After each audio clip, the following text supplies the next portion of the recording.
할렐루야. 우리 오늘 성경 본문의 말씀은 신약성경 고린도전서입니다.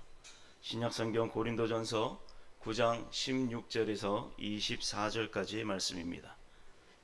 제가 가진 성경으로는 신약성경 273쪽입니다. 고린도전서 9장 16절에서 24절까지 우리 한 절씩 교독합니다. 내가 복음을 전할지라도 자랑할 것이 없음은 내가 부득불 할림이라. 만일 복음을 전하지 아니하면 내게 화가 있을 것이로다. 내가 내 자의로 이것을 행하면 상을 얻으려니와 내가 자의로 아니한다 할지라도 나는 사명을 받았노라. 그런즉 내 상이 무엇이냐? 내가 복음을 전할 때 값없이 전하고 복음으로 말미암아 내게 있는 권리를 다 쓰지 아니하는 이것이로다. 내가 모든 사람에게서 자유로우나 스스로 모든 사람에게 종이 된 것은 더 많은 사람을 얻고자 함이라. 유대인들에게 내가 유대인과 같이 된 것은 유대인들을 얻고자 하며 율법 아래에 있는 자들에게 내가 율법 아래에 있지 아니하나 율법 아래에 있는 자 같이 된 것은 율법 아래에 있는 자들을 얻고자 하며 율법 없는 자에게는 내가 하나님께는 율법 없는 자가 아니요 도리어 그리스도의 율법 아래에 있는 자이나 율법 없는 자와 같이 된 것은 율법 없는 자들을 얻고자 함이라. 약한 자들에게 내가 약한 자와 같이 된 것은 약한 자들을 얻고자 하며 내가 여러 사람들에게 여러 모습이 된 것은 아무쪼록 몇 사람이라도 구원하고자 함이니 내가 복음을 위하여 모든 것을 행함은 복음에 참여하고자 함이라. 함께 읽겠습니다. 운동장에서 다름질하는 자들이 다 달릴지라도 오직 상을 받는 사람은 한 사람인 줄을 너희가 알지 못하느냐. 너희도 상을 받도록 이와 같이 다름질하라. 아멘. 살아계신 하나님의 말씀입니다.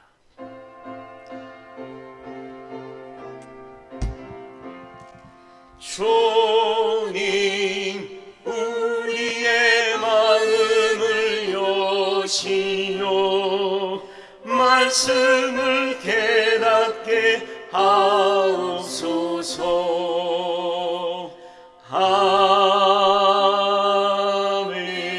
아멘. 아멘. 할렐루야. 좋은 날입니다. 오늘 날씨도 이제 선선한 가을이 되어 가는 것 같아요. 우리 앞뒤 양 옆에 계시는 분들한테 서로 인사합시다. 잘 오셨습니다. 잘 오셨습니다. 은혜 많이 받읍시다. 은혜 많이 받읍시다. 반갑습니다. 오늘 또 새 얼굴도 오셨는데 편안하게 예배 드리세요. 우리 오늘은 지난주에 광고했듯이 제가 아니고 우리 안정수 강도사님의 첫 설교가 드려지는 날입니다. 한 달에 한 번 매주 마지막 주일은 이제 강도사님이 설교를 하게 되는데 하나님께서 오늘 본문 말씀을 통해 주시는 제목을 사랑하기에라고 주셨어요. 뭐 눈치가 빠르신 분들은 아셨겠지만 예배 전 찬양 인도 때 계속해서 우리가 하나님의 그 사랑하심을 고백을 했습니다. 오늘 이 시간 이 말씀의 은혜 가운데 하나님의 사랑하심이 저와 여러분들 가운데 충만할 줄로 믿습니다. 우리 강도사님 나오셔서 설교해 주실 때 큰 은혜가 있으시기를 소원합니다. 이렇게 귀한 주일 강단에 설 수 있도록 허락하신 하나님께 먼저 감사드립니다. 사실 저희 목사님과 저하고는 부부예요. 예, 그런데 목사님이 이제 저를 생각하실 때 어쩌면 아내라는 그런 관계가 제일 먼저 이제 와닿을 수 있겠습니다. 그러나 그럼에도 불구하고 이렇게 설교권을 가지고 있는 강도사로서 저를 이 자리에 세워주신 것을 참 이렇게 귀한 자리 만들어 주셔서 너무 감사드립니다. 네. 예, 여기 계신 몇몇 분들 중에서도 아는 사람이에요. 다 많아요. 안정수 음악학원을 통해서 이제 대학까지 공부했던 우리 반주자 제자가 있고요. 또 지금 현재도 우리 학원에서 저와 함께 레슨을 받고 있는 우리 유나 제자도 있는데 또 한 제자인데 아직 안 왔네요. 예. 그리고 또 이렇게 오늘 제가 처음으로 설교하는데 하나님께서 힘내고 이렇게 은혜로 채워주셔서 이렇게 새롭게 귀한 분을 불러주셔서 너무너무 감사드립니다. 또 여기 중학교 동창도 계시고요. 예. 그러나 여기 서 있는 저는 아내도 아니고요. 선생님도 아니고 친구도 지인도 아닙니다. 여러분을 만족시킬 만한 사람으로서는 더더욱 아니죠. 이 자리에 말씀을 전하고자 사명받은 주님의 일꾼으로 저는 지금 여기에 섰습니다. 그러니 부족한 저를 보지 마시고 저를 통해 사용하시는 능력의 성령 하나님을 바라보시어 주님 만나시는 복되고 귀한 은혜의 시간으로 만족하시길 주님의 이름으로 축복합니다. 예. 세상의 사랑은, 세상에서의 그 사랑은 여러 가지 많은 종류가 있고 또 그중 부모가 하는 자식에 대한 사랑을 최고로 꼽습니다. 왜냐하면 부모님의 사랑은 아주 헌신적이기에 되돌려 받을 생각 없이 주기만 하는 사랑이기 때문입니다. 작가가 자신의 작품을 성공적으로 만들어 완성을 이룬 후 그 작품을 애지중지하듯 말이죠. 작품이라는 무생물체에게도 그러한데 하물며 날 낳아주신 부모님의 사랑은 어떻겠습니까? 그럼 좀 더 오래된 태초로 한번 가보실까요? 태초에 이 세상을 창조하시고 우리를 만드신 분은 하나님이십니다. 하나님은 닷새 동안 세상의 모든 것을 창조하셨는데 이것도 우리 사람들이 불편하지 않도록 사람을 위하여 먼저 다 필요한 것을 만들어 놓으시고 여섯째 날 드디어 사람을 만드셨습니다. 그러면서 하나님은 보기에 심히 좋았더라고 말씀하시면서 매우 기뻐하셨습니다. 닷새 동안 이 세상을 창조하고 나서는 보기에 좋았더라 만족하셨지만 우리 사람을 창조하시면서 보시기에 심히 좋았더라고 매우 기뻐하신 것입니다. 성경의 시편 2절 7절 말씀 2장 7절 말씀에서도 하나님께서는 시편 기자를 통해 이렇게 말씀하십니다. 이것은 저에게 뿐만 아니라 여러분 각자에게 주시는 말씀이라 생각하고 그렇게 믿음을 가지고 다 같이 성경을 찾아서 함께 합독하시는 게 좋을 것 같습니다. 자, 제가 가진 성경 구약 805페이지에 시편 2장 7절 말씀입니다. 구약 805페이지에 있습니다. 자, 다 찾으신 줄 알고 같이 한 목소리로 합독하십니다. 내가 여호와의 시편 2장 7절 다 함께 시작. 내가 여호와의 명령을 전하노라. 여호와께서 내게 이르시되 너는 내 아들이라. 오늘 내가 너를 낳았도다. 아멘. 하나님께서는 우리를 자녀 삼아 주셨습니다. 아멘. 이 시편 기자가 전한 말씀이 그저 성경책에 쓰여 있던 글로 믿어지지 않거나 또는 알기는 알고 있어요. 그렇지만 신앙생활의 그 식상함이나 또한 타성에 젖어서 그냥 내버려 두지 않기를 권면합니다. 진정 하나님 아버지를 내가 믿고 나는 주의 자녀임을 확실하게 인정하며 믿는 믿음이 변치 않기를 바랍니다. 부모의 사랑이, 부모의 헌신이 자식에게 아무 대가 바라지 않고 평생 스스로를 희생한다고 해서 우리 자식된 자들이 그런 부모에게 대해 아무 부담을 느낄 필요 없겠다고 그저 좋아라 하는 자식 있습니까? 물론 세상이 악해져서 그런 자식들을 간혹 매스컴 통해 보기도 해요. 그런 자식들을 호로자식 또는 후레자식이라고 표현합니다만 정상적인 사고를 가졌다면 일반적으로 노부모를 복양하고 끝까지 돌보아 모시는 것이 자식된 도리로서의 다 같은 인지상정일 것입니다. 더군다나 하나님의 사랑은 독생자 아들 예수 그리스도를 이 땅에 보내시고 우리의 죄를 위해 고통당하시고 십자가에 달려 못 박혀 돌아가셔서 우리를 구원해 주신 그 무엇과도 바꿀 수 없는 최고의 사랑입니다. 그러기에 사랑받은 우리는 하나님 아버지께 감사하지 않을 수 없습니다. 그런 하나님의 사랑에 대해 본문에서 사도 바울이 이방인들에게 그리스도 예수의 복음 전파를 위하여 주님께 헌신하기로 작정합니다. 첫 번째로 하나님 사랑에 대한 복음 전하는 자로서 복음 전파를 위한 사도 바울의 자세를 한번 살펴보겠습니다. 본문 17절 16절 말씀을 보시겠습니다. 본문 16절에 내가 복음을 전할지라도 자랑할 것이 없음은 내가 부득불 할 일임이라. 만일 복음을 전하지 아니면 내가 화가 있을 것이로다 라고 말합니다. 바울의 이러한 겸손과 확신은 어디에서 비롯된 것일까요? 요한 1서 5장 18에서 19절 말씀에서 사랑 안엔 두려움이 없고 온전한 사랑이 두려움을 내쫓느니 두려움에는 형벌이 있음이라. 두려워하는 자는 사랑 안에서 온전히 이루지 못하였느니라. 우리가 사랑함은, 우리가 하나님을 사랑함은 그가 먼저, 하나님이 먼저 우리를 사랑하였음이라. 아멘. 우리를 창조하신 것과 두려움 없이 우리 위해 목숨까지 내놓을 수 있었던 건, 그런 예수님을 생각할 때 주님의 사랑이 우리가 주님을 사랑한 것보다 더 먼저라는 사실을 깨닫기 바랍니다. 그렇기 때문에 주님 앞에선 겸손할 수밖에 없고 감사밖에 없습니다.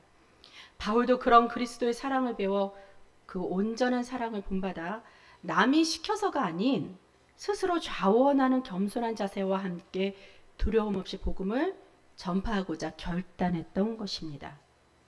그리고 18절에서는 내가 복음을 전할 때 값없이 전하고 복음으로 말미암아 내게 있는 권리를 다 쓰지 아니한다 하였습니다. 우리가 사랑을 하게 되면 무엇이든지 주고 받게 되죠. 그러고 싶은 마음이 있고요. 하지만 사랑이 받는 것에만 그치고 주지 않는 이기적인 것이라면 그것은 사랑이 아니라 사랑을 빙자한 그저 이용물밖에 안 됩니다.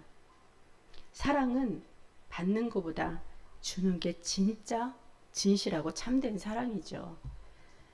그러면 그리스도께서 목숨까지도 내놓은 한량없는 사랑을 우리가 받았다면 주님께 받은 그 사랑만큼은 못하더라도 사도 바울처럼 헌신과 봉사로 복음을 값없이 전하려는 모습을 배워야 할 줄로 압니다. 복음 때문에 사도 바울이 가지고 있던 모든 권세와 권리를 주장하지 않고 주님 앞에 겸손함으로 주님께 대한 진실한 사랑의 표현을 드려야 함이 마땅합니다. 즉, 다시 바꿔 말하면 예수님의 십자가는 우리가 감히 감당하지 못하더라도 자기 십자가는 스스로 져야 한다는 뜻입니다. 사랑하는 성도 여러분, 주님 앞에서 욕심장애가 되지 않고 예수 십자가를 바라보며 스스로 돌아보아 자기 십자가를 지는 저와 여러분이 되시기를 소원합니다. 저는 예수를 믿고 어느 정도 신앙 생활이 깊어지고자 할 때 이제 기도에 열심을 내고자 하는 마음으로 100일 철야 기도를 작정하고 매일 12시서부터 새벽 예배 끝날 때까지 계속 기도를 한 적이 있었습니다. 그때 기도 제목이 하나님께서 저를 만드신 토기장이시니까 제 그릇을 좀 넓혀주세요. 그러니까 일명 저를 좀 리모델링 해달라고 그렇게 애원했던 적이 있었습니다. 그때는 하나님의 사랑을 좀 머리로만 이론적으로만 알았었고 그 사랑을 아버지께 제대로 드리지도 못하면서 무조건 이제 큰 그릇에만 담으면 뭔가 능력 있는 사람 같고 뭔가 위대해 보일 것 같은 그런 착각 속에 빠졌던 것이 아니었나 생각해 봅니다. 야베스가 이렇게 기도했습니다.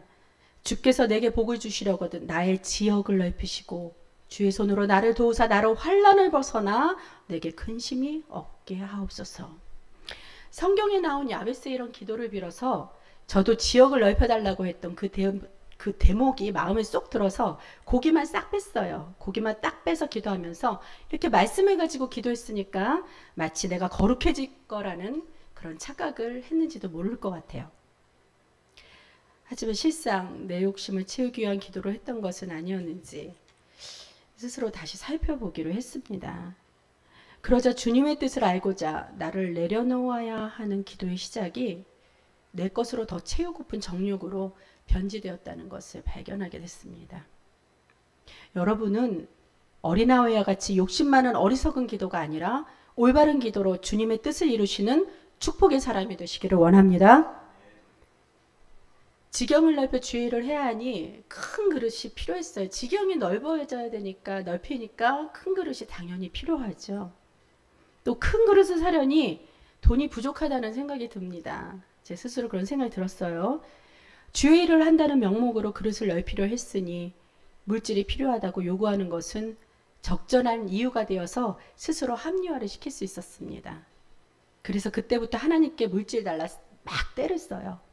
주의를 하려면 돈이 필요하다는 것이죠. 마치 부모에게 나 학교 다니면서 공부 잘하게 하려면 여러 가지 필요한 거 많을 테니 용돈 두둑히 달라는 속셈과 무엇이 다르겠습니까? 공부를 핑계 삼아 부모 좋으라고 마치 내가 부모 위에 해주는 것처럼 마냥 허세를 부리는 것 같은 어리석은 모습인 것입니다. 그때 주님께서는 제게 양심을 통해 이렇게 말씀하십니다. 그 많은 돈 주면 뭐하게? 주의 일 하게요. 이렇게 말하고 싶었지만 막상 내 안에 양심이란 것이 감히 하나님 앞에서까지 순수하지 못하면 안 되겠다는 생각에 선뜻 대답을 못했지요. 제가 멈칫멈칫하자 주님의 음성이 계속 이어졌습니다. 내가 네게 돈을 주면 네가 원하던 큰 그릇을 살 수 있겠구나. 그럼 그 큰 그릇 안에 뭘 담을래? 그렇게 내 마음속에서 음성이 들리는 순간 전 할 말을 잃었습니다. 그릇이란 나의 내면의 모습을 상징합니다. 내면의 모습 안에 처절한 고통 속에서 십자가 사랑을 보여주신 예수님에 대한 진정한 사랑이 담겨져 나도 그 예수님의 깊이와 넓이에 따라 그처럼 예수님을 사랑해야 하는데, 그래서 사랑하기에 주님 뜻 따라 살아야 하는데 머리로는 알고 있었지만 행하지는 못하고 있었던 것입니다. 큰 그릇이 내게 소유되었어도 막상 내 안에 들여다보니 텅 비어있고 어두운 동굴 같고, 예수님을 사랑하는 내 마음을 찾아보려니 그런 밑바닥을 팍팍 이게 긁어봤자 주걱으로 한 주걱도 안 된다는 걸 발견할 때 스스로가 참 한심했습니다. 그러자 곧 깨닫게 됩니다. 돈이 부족하여 큰 그릇을 살 수 없었던 것이 바로 내게 그 사실이 은혜였다는 것입니다. 다시 말해서 주님께서 큰 그릇을 허락하지 않았던 것이 오히려 제겐 큰 은혜란 말입니다. 그나마 나의 그 추악함과 더러움이 그릇만 커져서 번져나갈 수 있는 그 위험으로 닥쳐올 수 있을 뻔하였는데, 그 그릇을 허락받지 못한 그 덕에 죄로부터 저를 지켜준 주님의 은혜라 깨달으니 그 사랑과 감사함이 얼마나 큰 것입니까? 할렐루야! 저와 같이 여러분도 주님 앞에서 내게 없는 불평보다 있는 것으로 은혜 삼아 항상 범사에 감사하라는 주님의 명령에 순종하는 저와 여러분 되시길 주 예수님 이름으로 축복합니다. 우리 자신 스스로의 그릇은 너무 작고 부족하다는 사실을 인정하고 욕심내지 맙시다. 작지만 오히려 그 그릇에 하나님을 사랑하고 이웃을 사랑하며 예수 그리스도의 사랑을 전파하기 위한 그 사랑으로 가득하고도 넘치도록 채워 나갑시다. 우리가 피 흘리기까지 참고 이기고 승리한 그리스도의 그 사랑을 다 나타낼 수 있다는 것이 얼마나 어렵고 감당할 수 없는 일인가 우리가 깨닫는다면 감히 욕심낼 수 없는 것입니다. 큰 그릇은 욕심낸다고 되는 것이 아닙니다. 더군다나 내가 만들 수 있는 것도 아니기에 창조의 우리 하나님만이 허락하셔야 이룰 수 있는 것입니다.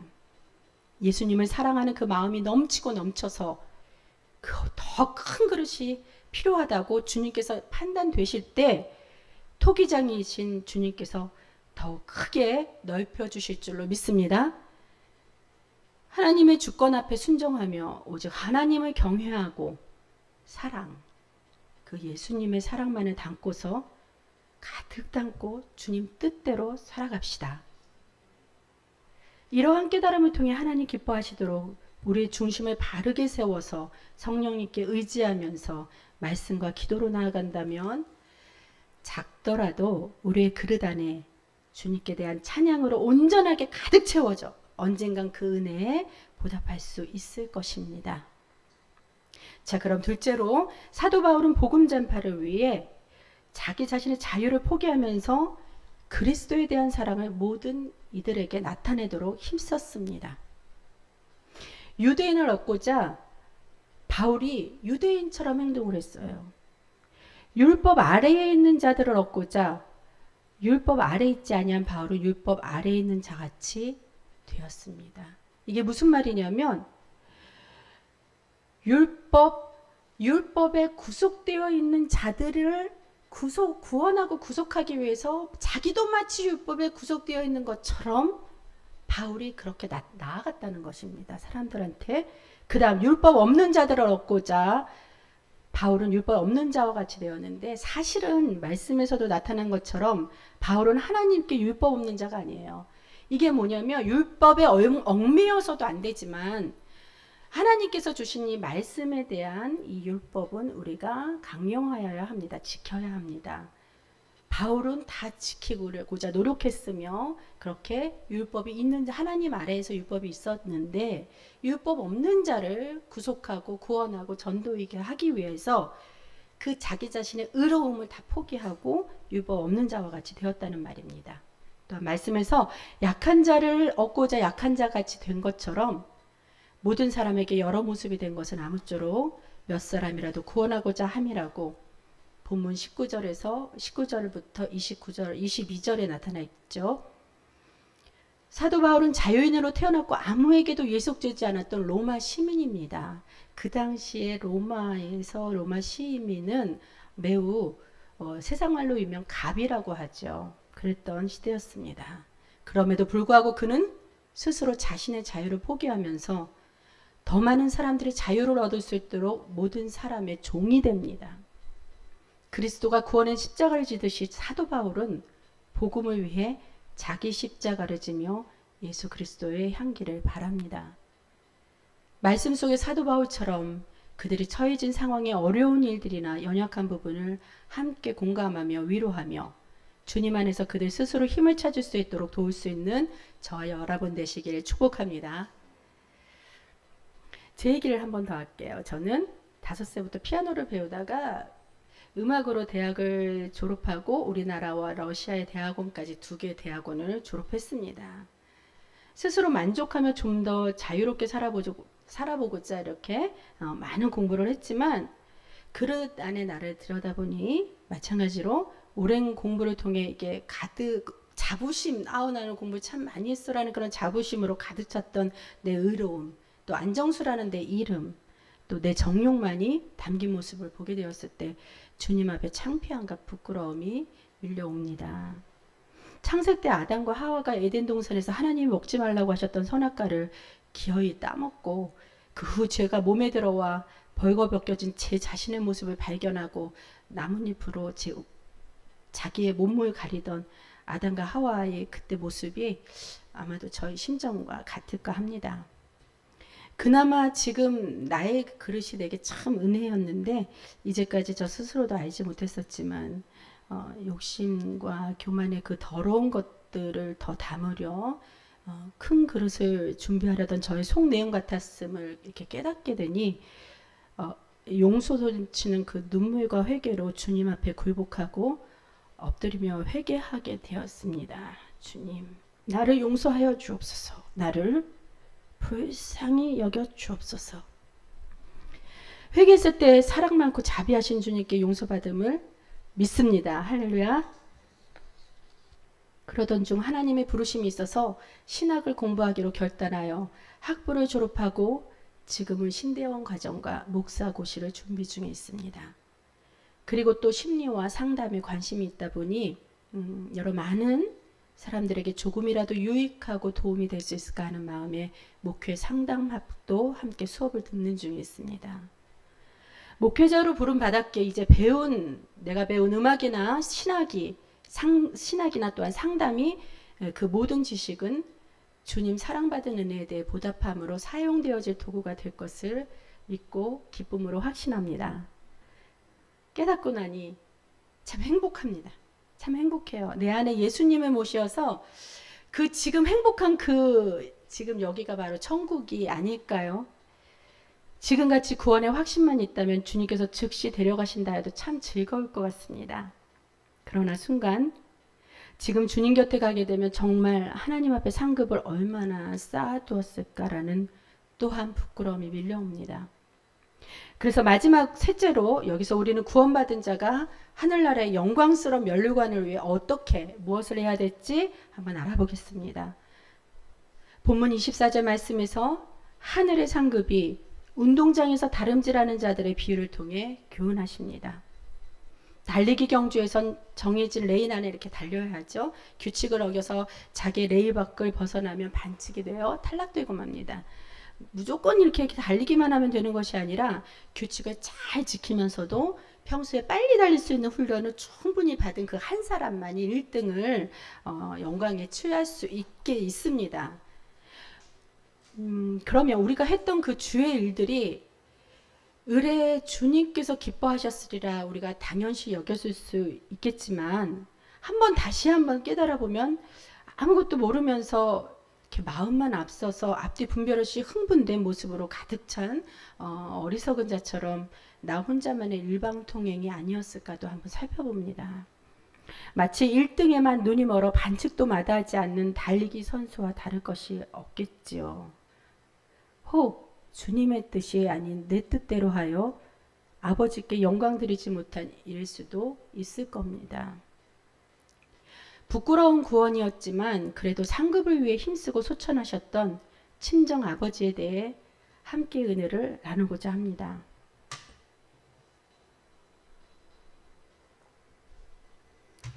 저희 친정 아버지는 지금으로부터 약 20년 전에 이렇게 돌아가셨어요. 본인 스스로가 의지가 매우 강하신 분이라 그 어떤 신도 하나님도 다 필요 없다면서 예수도 안 믿던 친정아버지였습니다. 근데 그 아버지께서 폐암으로 한 달간 중환자실에서 투병하셨습니다. 그때부터 우리 남매들은 급한 나머지 중환자실에 옆에 보호자 대기실에 있죠. 거기 임시거처로 이렇게 돗자리를 이렇게 깔고 도시락도 이렇게 싸서 들락날락하면서 아버지 구원을 위해 릴레이 기도를 한 명씩 했습니다. 각자 일이 있었기 때문에 기도를 합심해서 한 저녁 때는 했지만 낮에는 릴레이 기도를 했어요. 드디어 아버지가 병상에서 하나님을 만났습니다. 기적과 같은 일들을 가족들에게 간증하시고 하나님 부르심을 받고 저희 곁을 떠났던 아름다운 추억이 저희 가족에게 있습니다. 그때 친정아버지는 이렇게 말씀하셨죠. 내가 지금 하나님을 만났다. 난 그래서 하나님 곁으로 돌아간다. 너에게 해주고 싶은 말이 있다. 서로 사랑하여라. 그리고 이 부탁은 꼭 들어주길 바란다. 내가 하나님 앞에 가면 주님의 면목이 없단다. 그러니 마지막으로 내 안구, 각막, 췌장, 십이지장, 간, 신장 등 모든 장기를 아프고 필요한 사람에게 나눠주어라. 그나마 이것만이라도 내가 하나님 얼굴을 뵐 수 있단다. 믿음, 소망, 사랑 그 중에 제일은 사랑이라는 말씀이 아버지 유언을 통해 진정한 하나님의 뜻임을 검증하게 하셨습니다. 산소호흡기를 쓰셔서 말씀을 직접 못하셨어요. 그래서 펜과 종이를 달라고 몸짓으로 하시더니 힘없이 떨리는 손으로 써주셨던 유언의 글이었습니다. 이 말씀은 육의 아버지가 세상에 많은 유산으로 물려줄 그 물질이 없어서 자식들에게 미안한 마음으로 무슨 말이라도 좋게 조언을 해주시려 그 얕은 차원에서 한 사람의 말이 절대 아닙니다. 정말 신비하게도 하나님께서 육의 친정아버지를 통해 우리에게 하나님 말씀이 살아서 역사하시는 기적의 유산을 물려준 것이었습니다. 매 순간마다 살아서 역사하시는 하나님 아버지를 찬양합니다. 할렐루야. 과거 생전에 친정아버지는 사업하시면서 돈을 참 넉넉히 버셨습니다. 그러나 그 당시 현재 그 시간만을 위해 전략을 모르시고 낭비하면서 세상 즐거움을 위해 보내시다가 결국 늙어 재산을 다 소진하시고 폐암이라는 고통을 겪다가 저에게는 유산 없이 떠나셨던 분입니다. 그러나 죽음이 목전에 닥쳐왔을 때 그때라도 스스로 죄를 자백하고 회개했을 때 그런 아버지임에도 불구하고 하나님께서는 저희 아버지를 사랑으로 만나주셨던 자비하신 분이었습니다. 그 기적을 통해 우리 남은 자녀들은 그동안 아버지에 대한 원망 하나 없이 장례 때 천국 환송장치를 기쁘게 해드렸던 일들이 그런 일들을 기억합니다. 눈에서는 분명 이렇게 쭉 눈물이 흘렀어요. 근데 입가에 계속 이렇게 미소가 머물고 있는 그 자신들을 형제들이 발견하게 되었습니다. 이 눈에서 흐르는 눈물은 이 땅에서 아버지와의 이별에 대한 눈물이었고 입가에 진 미소는 그런 기쁨은 구원받은 아버지에 대한 충만한 하나님께 대한 감사였습니다.